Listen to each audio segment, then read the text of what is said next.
Je m'appelle Camille Leroux. J'ai 31 ans. Le jour du mariage de mon ex, je me tenais tout au fond du jardin, derrière une rangée de chaises blanches, prête à partir dès que les photos seraient terminées. Je me sentais déjà de trop. Jusqu'au moment où son ancien collègue a levé sa coupe de champagne, a pointé son verre dans ma direction et a prononcé la phrase qui a gelé la mariée, le marié, et toute l'assemblée, à la femme la plus riche qu'il ait laissé partir.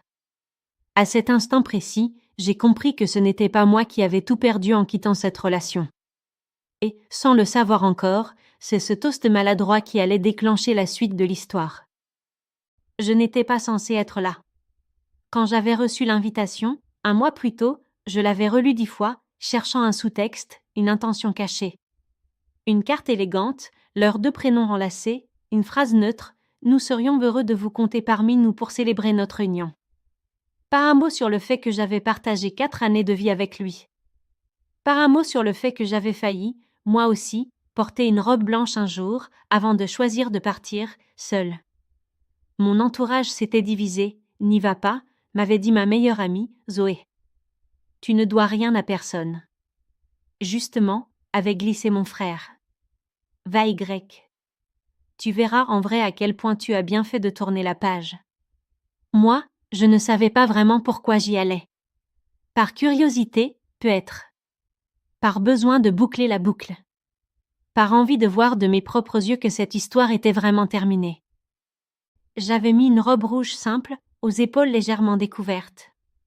Pas pour voler la vedette, comme certains se sont plu à le dire plus tard, mais parce que c'était la seule robe dans laquelle je me sentais vraiment moi-même. Marc et moi nous étions rencontrés à 26 ans, dans un open space trop bruyant d'une start-up de la tech. Il était développeur, je venais d'être recrutée comme responsable commercial. On s'était retrouvés à la même table lors d'un séminaire d'intégration, à devoir construire une tour en spaghetti pour apprendre à travailler en équipe. C'était ridicule. On avait ri. Beaucoup. Il avait ce côté calme, stable, rassurant. J'étais à l'époque un peu épuisée par les garçons qui jouaient aux artistes maudits, qui oubliaient leurs factures et leurs rendez-vous. Avec Marc, tout semblait carré, simple. Il envoyait des messages à l'heure, payait sa part, rangeait sa cuisine. Quand on a emménagé ensemble 1 an plus tard, je gagnais déjà très bien ma vie. Je travaillais dans la finance depuis peu, j'avais grimpé vite. Les primes régulières, les bonus, les stock options, tout ça avait fait gonfler mon compte en banque plus vite que je n'osais l'avouer. Marc, lui, aimait ce qu'il faisait, mais son salaire restait modeste. Ça ne me dérangeait pas. On avait un accord implicite, je payais plus de choses, il s'occupait davantage du quotidien, on construisait ensemble. Au début, ça marchait. On choisissait un petit appart lumineux, on décorait ensemble, on faisait des projets. Moi, je parlais d'investissement. Lui, de voyage en train, de temps libre. Le premier grincement a commencé le jour où mon directeur m'a annoncé ma promotion. C'était un mardi soir. Je suis rentrée avec une bouteille de champagne, les joues encore rosies par l'adrénaline. Promotion, augmentation, variable décuplée, mise sur un gros dossier. On dirait que tu viens de gagner à la loterie, a plaisanté Marc. Un peu, oui, et je ris. On va pouvoir mettre sérieusement de côté pour acheter quelque chose. Je parlais d'un appartement. D'un endroit à nous, pas seulement loué. Marc a souri, mais son sourire n'a pas touché ses yeux. C'est super pour toi, a-t-il dit. Puis, après une gorgée de champagne, tu vois, moi, ça ne m'intéresse pas de courir après l'argent comme ça. Je ne courais pas après l'argent. Je courais après la sécurité, après la liberté de ne plus jamais dépendre de quelqu'un. Mais sur le moment, je n'ai pas su le dire. Au fil des mois, le fossé entre nos revenus s'est agrandi. Au début, on en plaisantait. Toi, la fan d'affaires, moi, l'artiste du code. Puis, les blagues ont pris une teinte différente. Tu sais que mes collègues m'appellent Monsieur Leroux maintenant ? M'a-t-il lancé un soir. Parce que tu gagnes plus. Je croyais que c'était une plaisanterie. Ce n'en était pas vraiment une. La dynamique a commencé à se décaler. Je payais la quasi-totalité du loyer, des courses, des vacances. Ça me semblait normal, vu notre différence de salaire. Mais, petit à petit, les remarques de Marc ont changé, c'est facile pour toi de proposer un week-end à Rome avec ce que tu gagnes.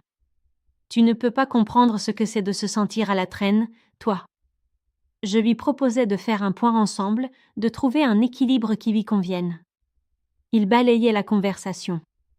Puis en reparlait plus tard, sous forme de petites piques. Je faisais attention à ne jamais lui faire sentir qu'il contribuait moins financièrement. Sauf que lui, se comparait à moi en permanence.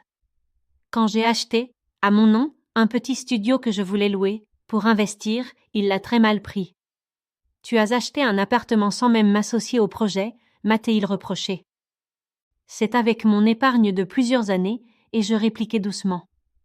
Je te l'ai dit plusieurs fois. Tu n'as jamais montré d'intérêt. Il a haussé les épaules, tu vas finir par n'en avoir rien à faire de moi. Tu deviendras cette femme riche, et moi, je serai le boulet. Je ne me rendais pas compte que c'était exactement l'histoire qu'il se racontait déjà dans sa tête. La suite, c'est un enchaînement de petites scènes. Un dîner avec ses collègues où l'un d'eux a plaisanté sur le fait que ça fait du bien de voir des hommes modernes, pas complexés de gagner moins que leurs femmes. Les lèvres de Marc s'étaient pincées. Une discussion avec sa mère, Hélène, qui m'avait dit d'un ton faussement léger « Tu sais, ma chérie, c'est très bien pour toi, ta carrière. Mais fais attention. Les hommes n'aiment pas se sentir inférieurs. Tu veux qu'ils restent, non ? Comme si ma réussite était une menace permanente pour notre couple. Comme si la seule façon de garder un homme était de rester un peu en dessous. Un jour, après une dispute particulièrement tendue sur un achat que j'avais fait, sans lui demander, j'ai compris que quelque chose était cassé. Tu ne vois plus que les chiffres, m'a-t-il lancé. Tu gères ta vie comme un portefeuille. Je gère ma vie pour qu'on ne manque de rien, et je répondu. Pour qu'on soit libre. Tu veux dire, toi, surtout. Il était impossible de le rassurer. Plus j'essayais de l'inclure, plus il voyait dans ma réussite le reflet de ses propres peurs. Quand j'ai découvert, par hasard, qu'il parlait de moi à ses collègues comme de la banquière et non comme de sa compagne, quelque chose en moi s'est figé. Nous avons commencé une thérapie de couple. La thérapeute lui a parlé d'ego, de masculinité, de modèles sociaux. Il hochait la tête, mais dès la porte refermée, tout revenait comme avant. Un soir, après une remarque de trop, j'ai entendu ma voix dire « Marc, je pense qu'on est arrivé au bout ». Il m'a regardé comme si j'avais tiré le tapis sous ses pieds. Il n'a pas crié. Il a juste dit « Évidemment. Tu n'as plus besoin de moi ». Ce n'était pas vrai. J'avais besoin de quelqu'un qui m'aime, pas de quelqu'un qui m'en veuille d'exister. Mais lui ne pouvait pas le voir autrement. On s'est séparés sans drame extérieur. Pas d'assiette cassée, pas de gros scandale. Juste 2 valises, un trousseau de clés rendues, quelques rendez-vous chez le notaire. La douleur, elle, était bien réelle. Mais au milieu de tout ça, un espace s'est ouvert. Un espace dans lequel j'ai enfin pu me concentrer sur ma vie à moi. Les 2 années qui ont suivi ont été intenses. J'ai travaillé beaucoup, évidemment, mais différemment. Plus par peur de manquer, mais par envie de bâtir quelque chose qui ait du sens pour moi. J'ai investi dans un petit fonds immobilier, suivi une formation en investissement responsable, commencé à conseiller des femmes qui voulaient mieux gérer leur argent. Je me suis entourée de personnes qui ne voyaient pas le succès comme une menace, mais comme une possibilité. Mon patrimoine a grandi. Pas du jour au lendemain, pas comme un coup de magie. Mais de façon régulière, solide. Un matin, mon conseiller bancaire m'a dit en riant « Vous savez, Madame Leroux, si votre ex savait ce que vous avez construit depuis 2 ans, il regretterait peut-être de vous avoir laissé partir. » Je m'étais contentée de sourire. Je n'avais pas envie de vivre pour que quelqu'un regrette quoi que ce soit. Je voulais vivre pour moi. Alors, quand l'invitation au mariage est arrivée, c'était comme si 2 lignes de ma vie se croisaient. D'un côté, l'ancienne Camille, celle qui cherchait encore à être reconnue, a prouvé qu'elle n'était pas trop. De l'autre, la Camille actuelle, qui savait ce qu'elle valait. J'ai décidé d'y aller pour cette dernière. Pour me prouver que je pouvais rester droite, même au milieu de ce passé.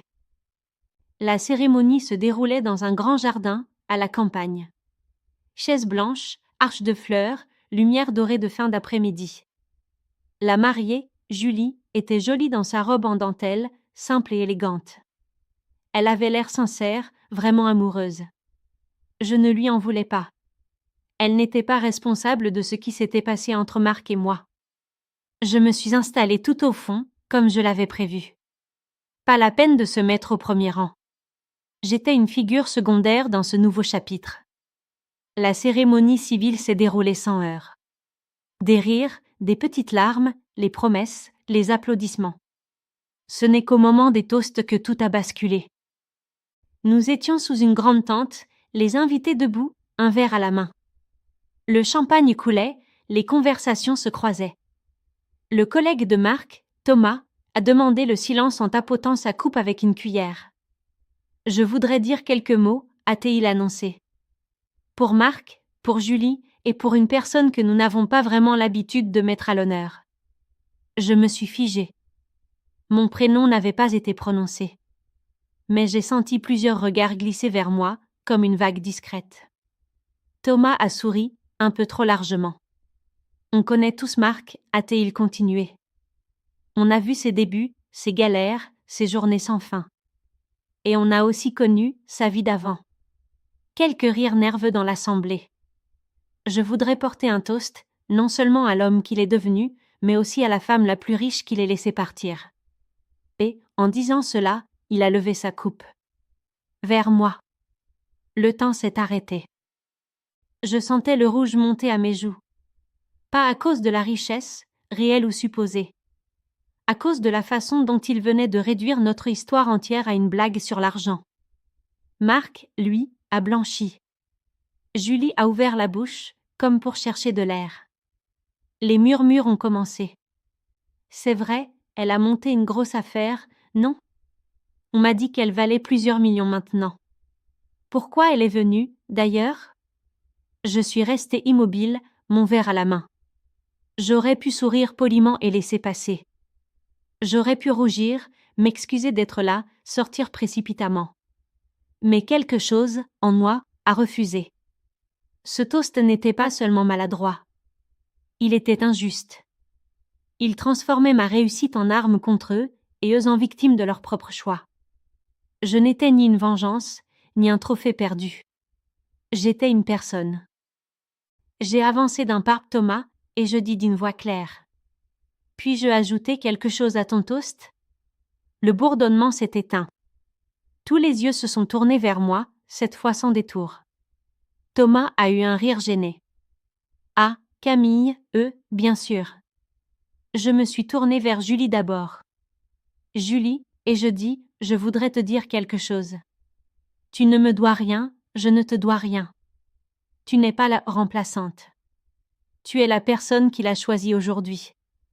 Je te souhaite sincèrement de ne jamais te sentir en compétition avec personne, ni avec moi, ni avec une autre.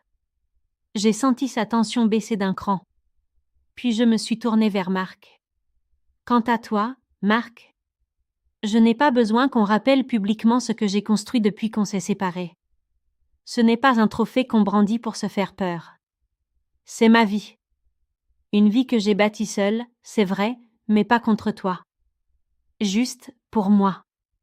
Je me suis adressée alors à l'assemblée. Quand Thomas parle de « la femme la plus riche qu'il ait laissé partir », il pense à l'argent. C'est son droit. Mais ce que je veux dire, aujourd'hui, c'est que la vraie richesse, c'est d'avoir osé partir quand une relation ne nous respecte plus. C'est d'avoir appris à se suffire à soi-même, à prendre ses décisions, à être en paix avec ses choix. Un silence attentif a suivi. Personne ne perd quelqu'un qui choisit sa dignité, et je conclus. On se perd soi-même quand on préfère l'ego au respect. J'ai levé mon verre, non pas vers Marc, mais vers Julie. À vous deux, et je dis. Que vous appreniez à être heureux sans avoir besoin de rabaisser les histoires passées. Et à toutes les personnes ici qui ont déjà été mises en scène dans un récit qui n'était pas le leur, je nous souhaite de reprendre la plume. Je n'ai pas crié. Je n'ai insulté personne. Je me suis simplement replacée au centre de ma propre histoire. Après mon petit discours improvisé, les conversations ont repris, mais avec une tonalité différente. Certains invitaient m'ont lancé des sourires approbateurs. D'autres évitaient mon regard, embarrassés. Marc est venu me voir plus tard, quand les groupes s'étaient un peu dispersés. « Tu n'aurais pas dû » a-t-il commencé. C'était le moment de Julie, pas le tien. Thomas n'aurait pas dû non plus, et je répondus. Mais puisque c'est fait, au moins les choses sont claires. Tu veux que tout le monde pense que je suis, quoi? Un idiot qui t'a laissé filer? J'ai haussé les épaules. Je veux surtout que tout le monde comprenne que je ne suis ni un trophée, ni une menace. Je suis juste une femme qui a continué sa route. Ce que les gens pensent de toi, c'est ton affaire, plus la mienne. Il a ouvert la bouche, puis l'a refermée. Je voyais dans ses yeux un mélange de regret, d'orgueil blessé, et peut-être, tout au fond, une pointe d'admiration. Julie, elle, est venue me trouver plus tard dans les toilettes, alors que je me lavais les mains. « Je voulais te dire merci » a-t-elle murmuré. « Pour ce que tu as dit. » J'étais mal à l'aise. Tu n'avais rien demandé de tout ça, et je répondus. « Je le sais. » Elle a hésité. « C'est vrai, ce qu'ils disent? Que tu as beaucoup réussi? » J'ai souri. J'ai réussi à me respecter, et je dis. Le reste, ce sont des chiffres. Ils vont, ils viennent. Elle a hoché la tête. J'espère que Marc apprendra ça aussi, un jour. Je te le souhaite. À toi surtout. Nous nous sommes séparés avec un drôle de sentiment, pas de rivalité, pas de jalousie, juste la conscience d'être deux femmes prises dans des histoires différentes. Je suis partie avant le dessert. Je n'avais rien à faire depuis là. Sur le chemin du retour, en voiture, la radio diffusait une chanson que j'aimais bien. Je me suis surprise à chanter, un peu faux, mais fort. Ce soir-là, je n'avais rien repris à qui que ce soit. Je n'avais volé aucun moment, ni gâché aucune fête. J'avais simplement repris la main sur ma propre image. Pendant longtemps, j'avais eu peur qu'on me voie comme celle qui gagne plus, celle qui réussit trop, celle qui fait peur aux hommes. J'avais essayé de me faire plus petite pour rassurer, pour ne pas déranger. Le toast de Thomas m'avait propulsée devant un miroir. Et j'avais décidé, enfin, de ne plus m'excuser d'exister. Je me suis garée devant chez moi, je suis montée les escaliers. Mon appartement m'a accueilli avec son silence familier, ses plantes bien arrosées, son désordre léger. J'ai posé mes clés, enlevé mes chaussures, me suis regardée dans le miroir de l'entrée. Je n'ai pas vu la femme la plus riche qui l'ait laissée partir. J'ai vu quelqu'un qui avait eu peur, qui avait souffert, mais qui avait choisi de continuer à avancer. Et ça, je me suis dit, c'est une richesse que personne ne pourra jamais me reprendre.